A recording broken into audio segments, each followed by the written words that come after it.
Touring cinemas நேயர்களுக்கு வணக்கம். Welcome to the show viral cinema.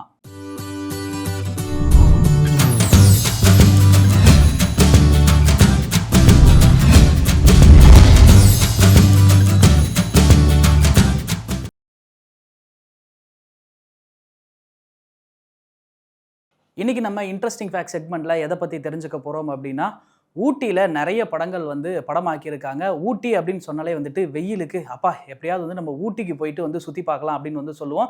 ஊட்டியை ஒரு தடவைனாவது பார்த்துடணும் அப்படின்னு சொல்லுவோம். இப்போலாம் டேரக்டர்ஸ் ஓப்பன் பண்ணா சார் அப்படின்னு இப்போ வெளிநாட்டுகள்லாம் சொல்கிறாங்க. அப்போலாம் ஓப்பன் பண்ணா ஊட்டியில் அப்படின்னு ஷார்ட் சொல்லுவாங்க இல்லையா. ஸோ இப்படி ஊட்டியில் நிறைய படங்கள் இப்போ படமாக்கப்பட்டிருக்கு. ஸோ ஊட்டியில் முதல்ல எந்த படம் படமாக்கப்பட்டுச்சு அப்படின்னா மஞ்சள் மகிமை அப்படின்ற படம் தான். இந்த படத்தை டைரக்ட் பண்ணவர் ஆருத்தி சுப்பாராவ் அப்படின்றவர் தான். இந்த படத்தினுடைய ஹீரோ யாரு அப்படின்னா அக்கினேனி நாகேஸ்வர ராவ் தான் ஹீரோவா நடிச்சிருந்தாரு. சாவித்ரி அம்மா ஹீரோயினா நடிச்சிருந்தாங்க. ஸோ முதல்ல ஊட்டியில் படமாக்கப்பட்ட படம் எது அப்படின்னா மஞ்சள் மகிமை.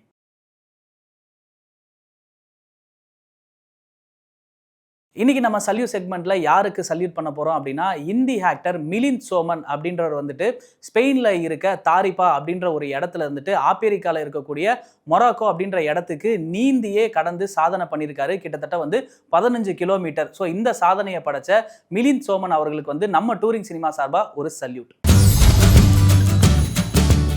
இப்போ சோஷியல் மீடியாவை ஓப்பன் பண்ணாலே இந்த எலெக்ஷன் ரிசல்ட்டு, அதுக்கப்புறம் யார் ஆட்சி அமைப்பாங்க அப்படின்றதெல்லாம் தாண்டி த்ரிஷா அவர்கள் தான் ட்ரெண்டிங்காக இருக்காங்க. அதுக்கு என்ன காரணம் அப்படின்றது நம்ம பசங்களுக்குமே தெரியும். அதில் ஒரு விஷயம் தான் இப்போ நம்ம எடுத்து பேச போகிறோம். த்ரிஷாவுக்கும் இவங்களுக்கும் சண்டையா அப்படின்ட்டு. ஸோ நிறைய இந்த ரூமர்ஸ் பரவுது. இதுக்கு நான் பதில் சொல்ல, த்ரிஷாவே பதில் சொல்லிட்டாங்க. என்னன்னா பொதுவாக ஹீரோக்குள்ள சண்டை எப்போதுமே இருக்காது. ரெண்டு பேருமே நண்பர்களாக இருப்பாங்க. ஆனால் ஹீரோயின்ஸ் ரெண்டு பேருமே ஃப்ரெண்ட்ஷிப்பாக இருப்பாங்களா அப்படின்னு கேட்டால் இருக்க மாட்டாங்க. ஒரு கட்டத்தில் ரெண்டு பேர்த்துக்குள்ளேயுமே சண்டை வரும். இதையும் நான் சொல்ல, த்ரிஷா சொல்லியிருக்காங்க. ஏன்னா ஒரு பேட்டியில் எனக்கும் நயன்தாராவுக்குமே செட் ஆகாது ஒரு சில இடங்கள்ல அப்படின்னு சொல்லியிருந்தாங்க. அப்புறமே கொஞ்ச நாள் கழிச்சு ரெண்டு பேர் போட்டோலாம் போட்டது நம்ம பார்த்துருப்போம். சரி, நம்ம பசங்க இப்போ என்ன இழுத்து விட்டாங்க அப்படின்னா அசினுக்கும் த்ரிஷாவுக்கும் சண்டை, இவங்க ரெண்டு பேரும் பேசிக்கவே மாட்டாங்க அப்படின்ற ஒரு ரூமர்ஸ் பரவுச்சு. அதுக்கு த்ரிஷா இமிடியேட்டா அவங்களோட ஒரு ரியாக்ஷனை கொடுத்தாங்க. என்ன சொன்னாங்க அப்படின்னா, நானும் அசினும் இப்போ வரைக்கும் நல்ல ஃப்ரெண்ட்ஸா இருக்கோம்.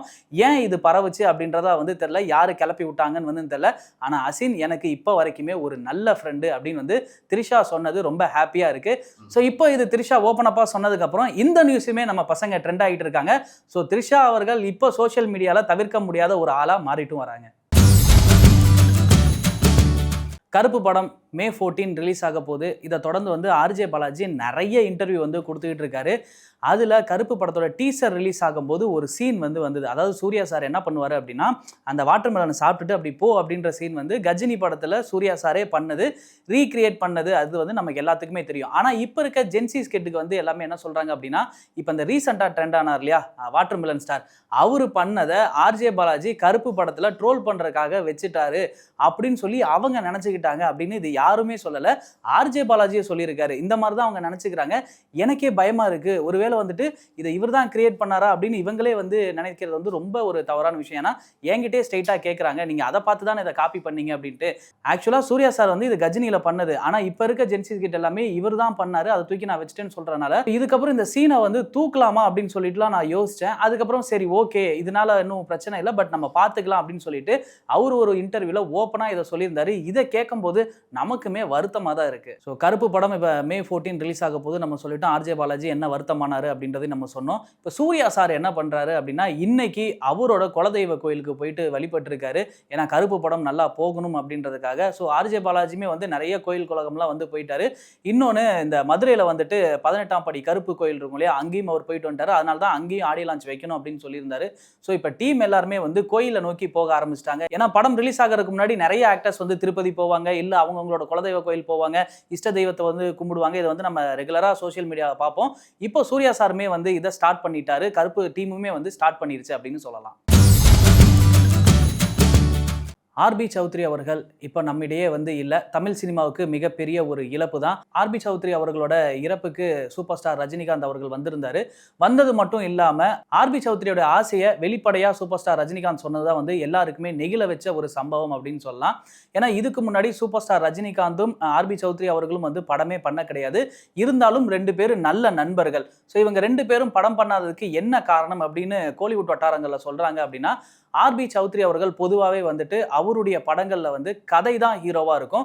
மாஸ் ஹீரோக்கள் வந்து அதில் நடிக்கணுன்ற அவசியமே வந்து கிடையாது. அதாவது இயக்குனர்கள் சொல்லக்கூடிய அந்த கதை அவ்வளோ வேலிடாக இருக்கும். அதனால அதில் அப்கமிங்கில் எந்த ஒரு ஹீரோ இருக்காங்களோ அவங்கள போட்டு எடுத்தாலே படம் சூப்பர் டூப்பராக ஓடும். ஸோ அதனால அவங்கள வச்சே நம்ம போகலாம் அப்படின்னு அந்த ஒரு ஸ்ட்ராட்டஜியெல்லாம் ஃபாலோ பண்ணக்கூடியவர் தான் ஆர்பி சௌத்ரி. இருந்தாலுமே ரஜினியும் ஆர்பி சௌத்ரி அவர்களும் நல்ல நண்பர்களாக இருந்தாலும் ரஜினி அவர்களை வச்சு ஒரு படமுமே எடுக்கல. பட் இப்போ ரீசெண்டாக ஒரு 4 மாசத்துக்கு முன்னாடி ஆர்பி சௌத்ரி என்ன பண்ணியிருக்காரு அப்படின்னா, ரஜினி அவர்களை போய் மீட் பண்ணியிருக்காரு ஜெயிலர் ஷூட்டிங் ஸ்பாட்டில். அப்போ நான் 99 படம் எடுத்துட்டேன் சூப்பர் குட் ஃபிலிம்ஸில், 100வது படம் வந்து எடுக்கணும். அதுக்கு நீங்கள் கால் ஷீட் கொடுத்தீங்க அப்படின்னா உங்களை வச்சு நான் 100வது படம் எடுத்துருவேன். சினிமாலேருந்து அதுக்கப்புறம் வந்து நான் கொஞ்சம் ஓய்வு பெற்றிருக்குவேன் அப்படின்னு வந்து கேட்டிருக்காரு. இதுக்கு சூப்பர் ஸ்டார் கொஞ்சமே தயங்காமல் என்ன பண்ணியிருக்காரு அப்படின்னா, இம்மீடியட்டாக நான் பண்ணுறேன் அப்படின்னு வந்து சொல்லியிருக்காரு. ஸோ நான் ஆல்ரெடி 2-3 கதைகள்லாம் வந்து கேட்டு வச்சிருக்கேன். உங்களுக்கு நான் அந்த டேரக்டர்ஸ் அனுப்புகிறேன். எது உங்களுக்கு பிடிக்குதோ சொல்லுங்கள், நம்ம படம் பண்ணலாம் அப்படின்னு ஆர்பி சௌத்ரி அவர்கள் சூப்பர் ஸ்டார் ரஜினிகாந்த் அவர்கள்கிட்ட வந்து கேட்டிருக்காங்க. இதையுமே வெளிப்படையாக அவர் சொன்னது ரொம்ப நெகிழ வைக்குது அப்படின்னு சொல்லலாம். ஏன்னா அவருடைய ஆசை 100 படம் வந்து சூப்பர் குட் ஃபிலிம்ஸ்ல வந்து பண்ணணும் அப்படின்றதான். ஸோ ரஜினி அவர்களுமே கால் ஷீட் தர ரெடியா இருக்காங்க. ஸோ இந்த ஒரு சோகத்துல இருந்து அவங்க குடும்பம் சீக்கிரமா மீண்டு வந்ததுக்கு அப்புறமே சூப்பர் ஸ்டார் அவர்களை வச்சு அந்த 100வது படத்தையும் எடுத்துட்டாங்க அப்படின்னா ஆர்பி சௌத்ரி அவர்களோட ஆசை நிறைவேறும் அப்படின்னு சொல்லலாம். நேற்று டைரக்டர் ரத்னகுமாரோட 29 படத்தினுடைய ட்ரெய்லர் ரிலீஸ் ஆயிருந்தது. ஆல்ரெடி டீசர் ரிலீஸ் ஆயிருந்தது. பாடல்கள் எல்லாமே ரிலீஸ் பண்ணியிருந்தாங்க. ரத்னகுமார் அப்படின்னு சொல்லும்போது மேயாதமான், ஆடை, அதுக்கப்புறம் வந்துட்டு குலு குலு 3 படங்கள் எடுத்தார். 3 படங்களுமே வந்து வித்தியாசமாக இருக்கும். இந்த படங்களுக்கு வந்து நல்ல வரவேற்பு இருந்துச்சா அப்படின்னா, மேயாதமானுக்கு நல்ல வரவேற்பு இருந்தது. அதுக்கப்புறமே வந்துட்டு ஆடை படத்துக்கு எல்லாருக்கு மத்தியிலையும் எப்படி இந்த படம் வந்திருக்க போகுது அப்படின்ற ஒரு கியூரியாசிட்டி இருந்தது. அதுக்கப்புறமே கலவையான விமர்சனமும் வந்து வாங்குச்சு. சரி, குலு குலு அப்படின்னு பார்த்தோம் அப்படின்னா, குலு குலு டோட்டலாகவே வந்து ரசிகர்கள் மத்தியில் ஒரு டிசப்பாயின்மெண்ட். ஆனால் படம் கண்டென்ட்டாக இப்போ வரைக்குமே வந்து ஒரு அண்டர் ரேட்டட் ஃபிலிமில் வந்து வச்சிருக்காங்க. இப்போ 29ஓட இந்த ட்ரெய்லர் பார்க்கும்போது ரொம்பவே சூப்பராக இருக்குது அப்படின்னு வந்து சொல்லலாம். ஏன்னா இப்போ இருக்க யங்ஸ்டர்ஸை கவர்ற மாதிரியான ஒரு கதைக்களமாக இது இருக்குது அப்படின்னு பார்க்கும்போது தெரியுது. சரி, ரத்னகுமார் அவர்களை பற்றி சொல்லணும் அப்படின்னா, இப்போ ரீசெண்டாக நீங்கள் ட்விட்டரில் போய் பார்த்தீங்கன்னா பெருசாக ஆக்டிவாக இருக்க மாட்டார். இதுக்கு என்ன காரணம் அப்படின்னா, நிறைய மேடைகளில் வந்துட்டு இவர் ஓப்பன் அப்பாக இருக்கிறது தான் காரணம் அப்படின்னு வந்து சொல்கிறாங்க. ஏன்னா ஆல்ரெடி இதுக்கு முன்னாடி விஜய் அவர்களோட அந்த காக்கா கழுகு பிரச்சனையை இவர் தான் வந்து ஆரம்பிச்சு வச்சாரு. ஸோ அதனால கூலி படத்தில் ஒர்க் பண்ண முடியாமல் போச்சு இல்லையா? ஸோ இந்த மாதிரி எதுவுமே நடந்துடக்கூடாது அப்படின்றதுக்காக கார்த்திக் சுப்ராஜ் ப்ரொடக்ஷன் என்ன பண்ணியிருக்காங்க அப்படின்னா, ஒரு ரிக்வஸ்ட் வந்து வச்சிருக்காங்க ரத்னகுமார்கிட்ட. இந்த படம் ரிலீஸ் ஆகிற வரைக்கும் வந்துட்டு நீங்கள் ட்விட்டர் பக்கம் போயிட்டு எதுவுமே பேசாதீங்க, அப்படி பேசினா படத்துக்கு வந்து பாதிப்பு ஏற்படும் அப்படின்ற மாதிரியான ஒரு ரிக்வஸ்ட்டை வச்சிருக்காங்க. அதுக்கு செவிசாச்சு தான் ரத்னகுமார் என்ன பண்ணியிருக்காரு அப்படின்னா, ட்விட்டர் பக்கமே இப்போ வரதில்லை. ஆஃப்டர் ரிலீஸ்க்கு அப்புறமே, இந்த படம் ரிலீஸ் அப்புறமே ட்விட்டர் பக்கம் வந்துருவாரு. பட் இருந்தாலுமே இந்த படத்தினுடைய ட்ரெய்லர் ரொம்ப நல்லா இருந்துச்சு, அதையும் சொல்லிக்கலாம். ஸோ இதை எப்படி நம்ம கன்வே பண்ண முடியும்னா, ட்விட்டர் மூலியமா தான் கன்வே பண்ண முடியும். அதை பார்க்கறாரா இல்லையான்றது நமக்கு தெரியல. பட் ரிலீஸ்க்கு அப்புறம் பார்த்தாருன்னா ரொம்ப சந்தோஷமா இருக்கும். ரீசெண்டாக ரிலீஸ் ஆகி சூப்பர் டூப்பராக ஹிட்டான படம் தான் துரந்தர் பார்ட் 1 பார்ட் 2. ரசிகர்களிடையே வந்து இந்த டியூரேஷன் பிரச்சனைலாம் வந்து ஒன்றுமே கிடையாது அப்படின்னு அடிச்சு உடச்ச படம் அப்படின்னா துரந்தர் சொல்லலாம். துரந்தர் 1, துரந்தர் 2 இந்த 2 படமே வந்து கலெக்ஷன் வைஸில் மிகப்பெரிய ஒரு ஹிட் அப்படின்னே சொல்லலாம். சரி, இப்போ டீம் என்ன பண்ண போகிறாங்க அப்படின்னா, அதான் வேர்ல்டு வைடில் ஹிட் ஆனாலுமே வந்துட்டு மற்ற நாடுகள்லையும் ரிலீஸ் பண்ணணும்னு ஆசைப்படுவாங்க இல்லையா? ஸோ நிறைய படங்கள் இந்த மாதிரி தான் வந்துட்டு ஜப்பான் மொழியில் வந்து ரிலீஸ் பண்ணியிருக்காங்க. அதே மாதிரி துரந்தர் 2மே இப்போ என்ன பண்ண போகிறாங்க அப்படின்னா, இந்த படத்தை ஜப்பான் மொழியில் ரிலீஸ் பண்ண போகிறாங்க. அதுக்கான வேலைகள் எல்லாமே வந்து நடந்துகிட்டு இருக்கு. ஜூலை 10ஆம் தேதி இந்த படம் வந்து ஜப்பானில் ரிலீஸ் ஆக போகுது. ஸோ ஜப்பானிய மக்களுமே வந்து துரந்தர் 2வை வந்து எதிர்பார்க்கலாம்.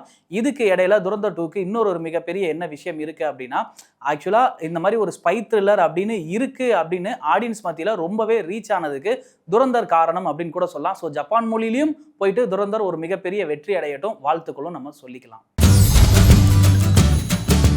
கார்த்தி அவர்கள் வந்துட்டு சர்தார் 2 படத்தோட ஷூட்டிங்கை வந்து முடிச்சிட்டாரு. அடுத்ததாக மார்ஷல் ஷூட்டிங்கும் வந்து போயிட்டு இருக்கு.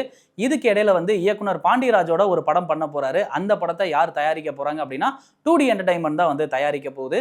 இதுக்கு இடையில வந்து தெலுங்கு டைரக்டரோட வந்து கார்த்திக் வந்து ஒரு படம் வந்து கமிட் ஆயிருந்தார் இல்லையா, அந்த படத்தினுடைய பூஜை இன்னைக்கு வந்து போட போறாங்க. டைரக்டர் கல்யாண் சங்கர் அவரோட தான் வந்து அந்த படம் இருக்க போகுது. அதனுடைய பூஜையெல்லாம் இன்னைக்கு வந்து போகுது. மேலும் விவரங்கள்லாம் வந்து இன்னும் கொஞ்ச நாள்ல வந்து நமக்கு தெரிய வரும்.